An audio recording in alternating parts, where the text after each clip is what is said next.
Right, so Mark, it's lovely to talk to you. Thank you so much for taking the time. And I think ideally what I'd like to do is, before we actually start talking about the emergency fund with Hospitality Action, can we just go back a couple of weeks? And can you tell me what kind of you and the team thought about obviously the announcement for hospitality and people being told not to go out, and how really quickly you kind of reacted and realised that this was going to be quite a crisis for the industry? Yeah, it was a terrible time, wasn't it? I think what was awful was the lack of information and guidance to the industry, to operators, as to what to do. So on the one hand, the government was telling Joe Public not to go to hotels and pubs and restaurants and bars, but on the other hand, they were giving no directional guidance to operators that they should actually close. So there was a sort of limbo where people weren't closing, but they weren't seeing any footfall. And I think at least when the lockdown began properly, at least people had that certainty and that surety of what they needed to do, and then they could start thinking about how to ensure business continuity. Yeah, it was a pretty horrible time for people, I think, wasn't it? Like you said, like limbo, like there was no clarity. No one really knew whether they should stay open or if they should shut. Morally, should they stay open? Financially? So yeah, really tough.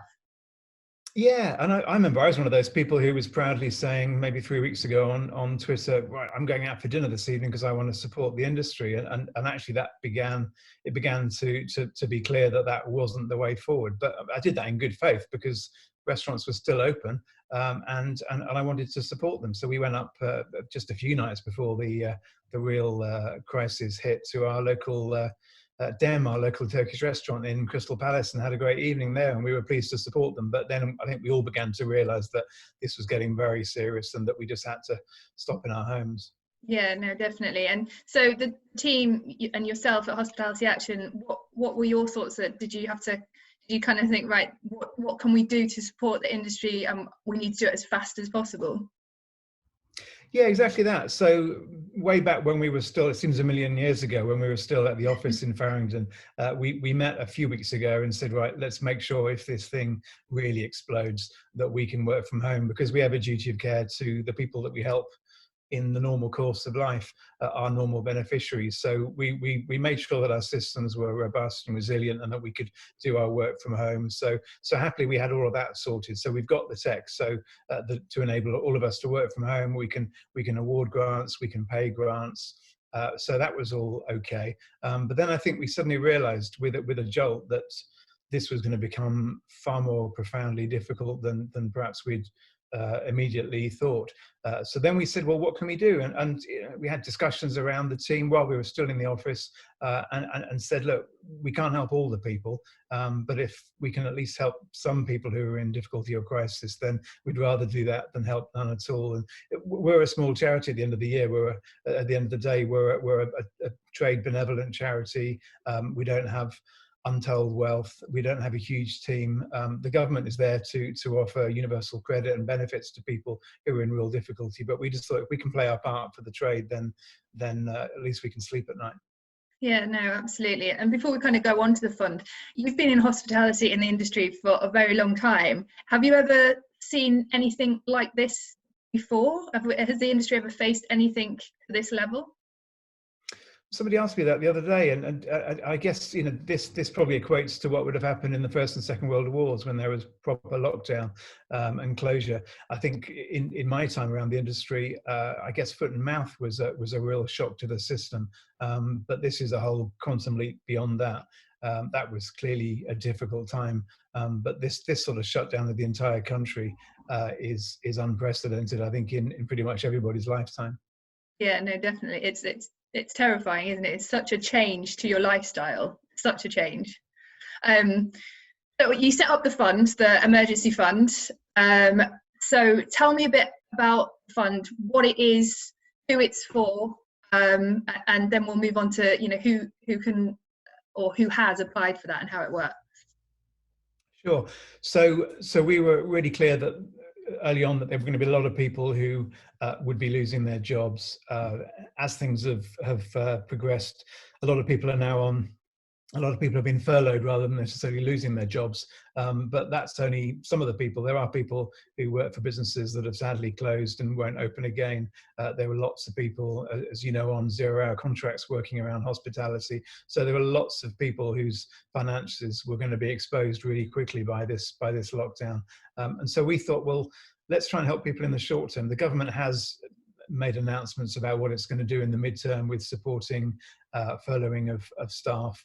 But in the very short term, while people are struggling to pay bills, to pay for gas and electricity, to put food on the table, what can we do to help them now?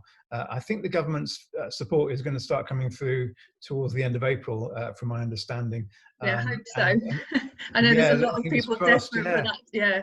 Absolutely, yeah. So we thought, let's just help people now with a crisis payment of £250, which just allows them to buy some groceries and make sure they've got electricity and gas. So that was always the plan, not to help people in the long term. And we obviously, as a charity, we're set up to give grants. So we have a team of expert caseworkers. So we had to put some means testing parameters around this. Obviously, we don't want to be giving money to millionaires, so we created some parameters for the grant. Tried to make it as straightforward as possible for people to apply. But yeah, clearly we need to make sure we're giving money to the right people. And then 2 Mondays ago, we opened for applications, and I think by the end of that day, we had 21,000 emails in the Help Out Hospitality Action inbox, which was quite scary and showed the scale of the problem. That's a lot of people asking for £250 to pay for groceries. So now really the job of work is to keep on raising money. We've raised £260,000, which is just mind-boggling, and we're amazed at the generosity of the industry, the supply side to the industry, and also the general public. But that will only enable us to help just over 1,000 people. So we'll keep on fundraising for the moment to help more and more people. So you mentioned obviously the amazing reaction to obviously the fund. Were you surprised, or is it just something that you expect from this industry, that it has that feel about it? Everyone does work together, don't they? So was it kind of what you hoped for and expected? Yeah, you always expect generosity of spirit from the industry, because that's what hospitality is all about. It's about giving hospitality and being generous towards other people. But I think we were mindful of the fact that people are really, really struggling financially at the moment. So we weren't prepared for the acts of generosity that we've seen. I mean, we've had big donations from people who don't work in the industry. We've had city traders give us £1,000, £5,000 in one instance, because they love the restaurants that they go to, and they love that London dining scene, and they miss it and they want to support it. But we've also had people giving us £2, £1, £3, people saying, look, I was going to buy a coffee this morning, or I normally would have done on my way into work, but I'm going to give you the money instead. So it's that sort of Good Samaritan parable thing. You know, it's people giving whatever they can, and however much that is, we know that it's meaningful amount to them, so we're grateful for it. And I read that you'd when you announced you were going to do the fund, that actually the traffic crashed your website. Is that correct? So those numbers for you guys must have been quite terrifying. Yeah, it's been absolutely huge. Happy to say that we quickly got back on track, and that was the weekend before we opened. So that was people first coming on to the site to understand what the grant was all about, and when they could apply and how they could apply for it. So yeah, momentarily it brought the whole system down. But again, I think that tells the story of the need. It shows that there's many thousands, hundreds of thousands of people out there who, for whom just a small amount of money is really precious and a real lifeline at the moment. Yeah, and you said that even though, with the government schemes, and it's just not knowing when they're coming in, you said the kind of vibe is people are still still scared, they're still worried. Yeah, people are, and worry turns into anxiety, and that turns into mental health issues if you're not careful. So that's something else we're really mindful of. I think there will be a huge fallout of mental health issues from all that's going on at the moment. I think in the short term, people are anxious. How am I going to feed my family? How am I going to feed my kids? How am I going to keep the house warm? What's going to happen to me in future? Will I find another job? If lots of restaurants and hotels close, there'll be more people going for fewer jobs. So how do I find a job?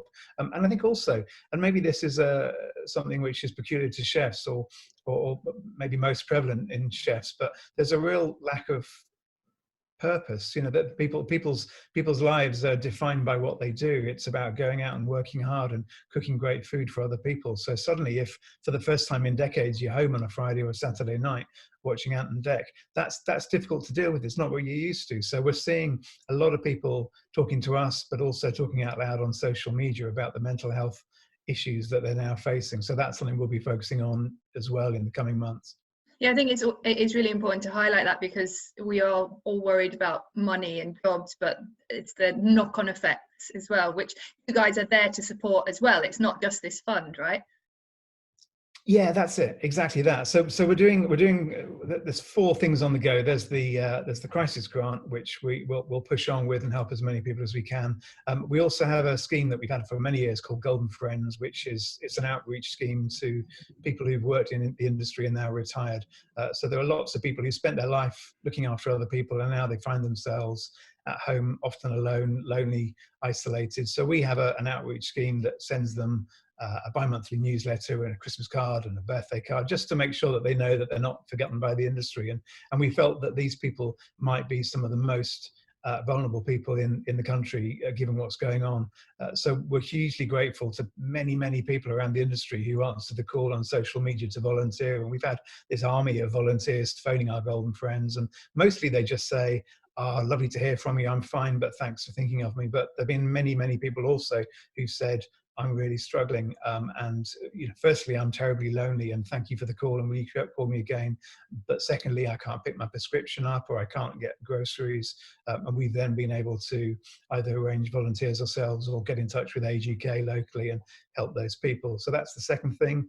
Third thing is we're proud to be working with Caterer.com to partner on their new jobs board, which is all about helping people access non-hospitality jobs, jobs in retail, pharmaceuticals, logistics, for hospitality people who are looking to get out of the house and do some work in the short term. So I think that's a really positive project as well, and one that we're really pleased to be partnering with.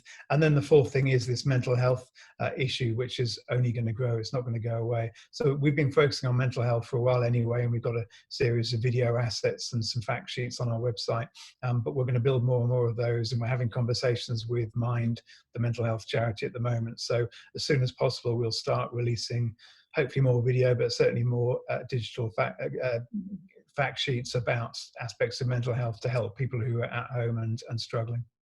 A lot of these people that probably never thought a couple of weeks ago that they would even be having these feelings and having these fears. So this is a very strange place for people to be in right now.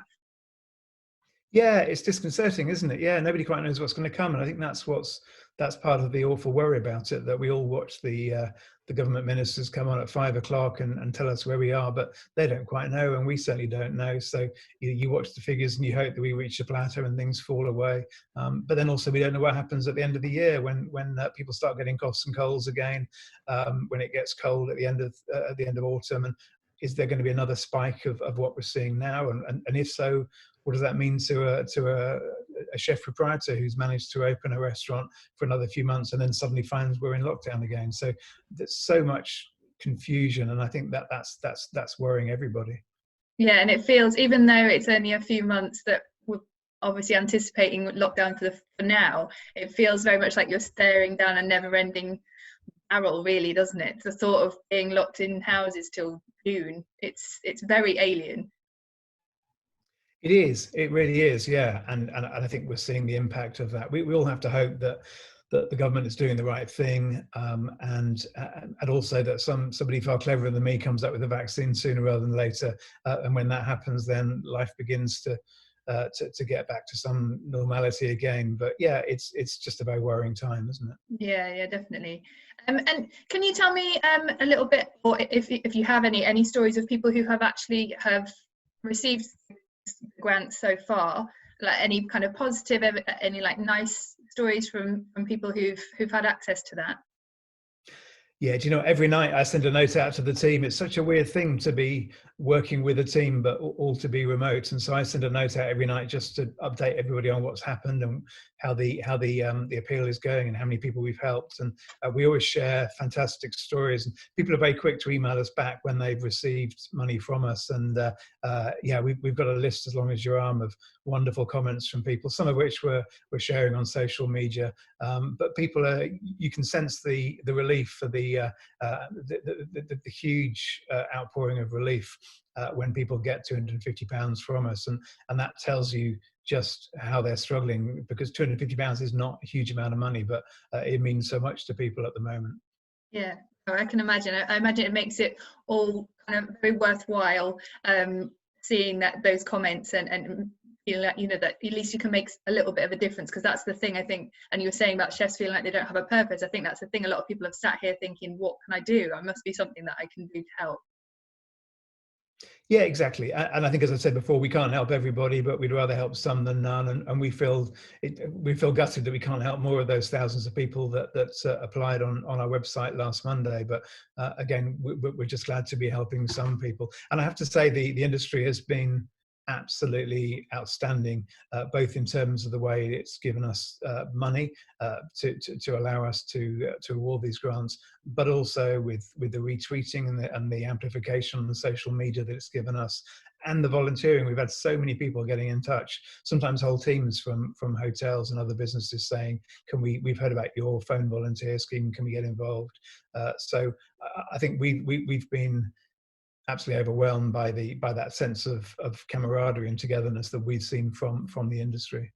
It's been lovely to see on social media how what amazing things that people have been doing, selfless things for everyone in their community, for NHS workers. It's really nice to see. And I actually had an interview with Jack Stein at the beginning of this week, and he said he really hopes that continues once we come out of this. So and I'm sure that you feel the same. Yeah, absolutely. Adrian Oliver, a chef down in Cornwall, tweeted yesterday, how will the world be different? What do we think the world will look like when this all ends? And I rather hope that it'll be a kinder place, and that we'll have more empathy and more sense of duty and care to one another. But also, I think people are really missing the hospitality industry. You know, you only have to turn on social media, and within a second you'll see somebody saying, oh my God, I can't wait till I go back to my favorite restaurant XYZ, or I really fancy a pint in my local. People are beginning to realize how big a part of their lives hospitality operators provide. You know, it's where we live our lives. We have weddings in hotels and venues. We go to funeral wakes in pubs and restaurants. We meet our partners. All the things that happen in our lives tend to go on through the lens of hospitality outlets, and I think we're all missing them really keenly. So I think when the world is back on its axis, I think we'll see a lot more love from the general public towards hospitality. It's one of those things you really take for granted, I think, really is. And you think, I'll just go out for dinner, or like you said, or I'll just go for a drink at the pub. But it really has, it puts into perspective the things that you just do without realizing.